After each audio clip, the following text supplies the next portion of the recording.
Assalamualaikum dan salam sejahtera. Bertemu lagi di Ayung's Kitchen. Jangan lupa subscribe, like dan share ya. Untuk resipi kali ini, Ayung nak kongsi cara membuat sambal telur rebus goreng yang amat sedap dan mudah cara pembuatannya. Ayung akan kongsikan tips dan cara bagaimana sambalnya cantik dan berkilat dan amat sedap sekali dimakan dengan nasi panas-panas maupun roti.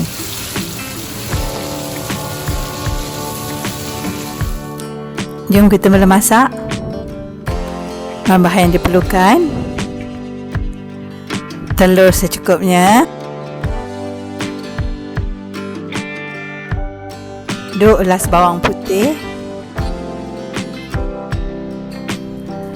1 biji bawang Holland, 1 mangkuk cili kisar, 1 sudu kecil garam, sedikit perasa kalau suka, 1 sudu besar gula perang, 1 sudu kecil pes asam jawa. Mula-mula kita rebus telur sehingga masak. Untuk mengelakkan telur melekat, kita letakkan sedikit garam supaya senang untuk kita mengupasnya nanti. Bawang Holland kita hiris nipis. Sini Ayung hiris memanjang.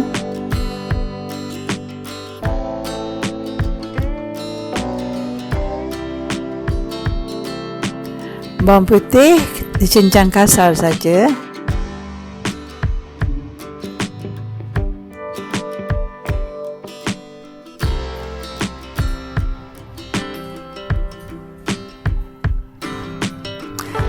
Selepas 20 minit, angkat telur dari periuk dan sejukkan dia.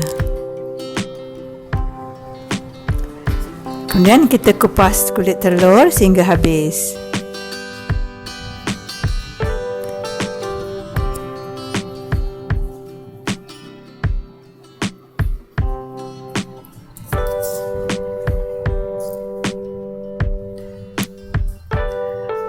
Goreng telur rebus sehingga masak kekuningan.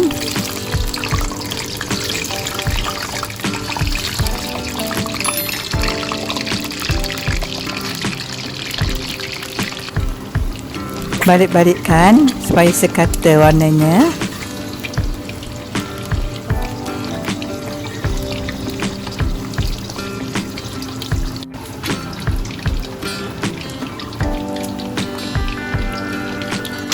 Kemudian kita boleh angkat dan ketepikan dulu.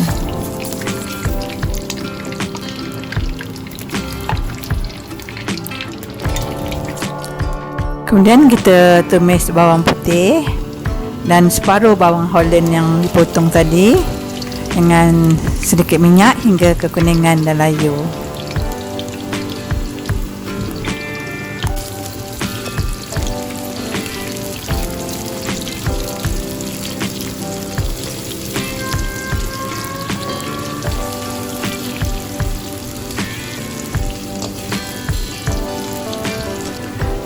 Di sini Ayung masukkan gula supaya cili kita cepat garing dan sedap rasa masakan kita.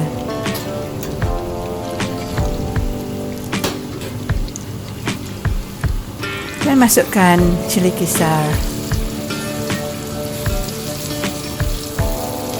Ayung suka masukkan sedikit demi sedikit supaya dia lebih cepat garing lagi.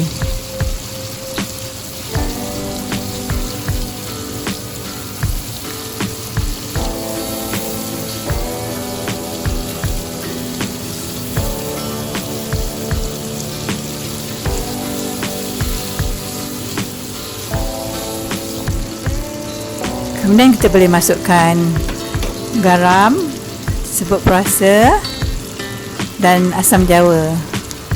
Perisakan ikut cita rasa masing-masing.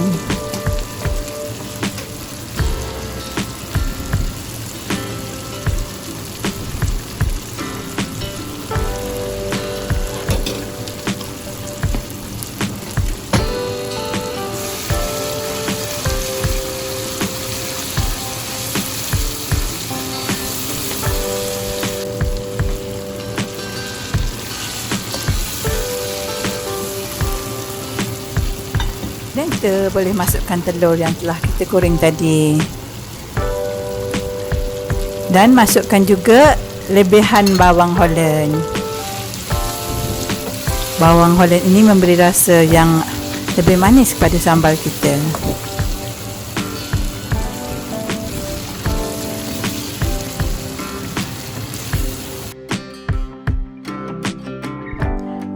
Alhamdulillah, siap dah masakan telur rebus goreng kita.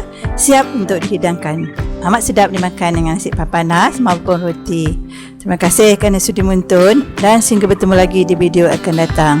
Assalamualaikum warahmatullahi wabarakatuh.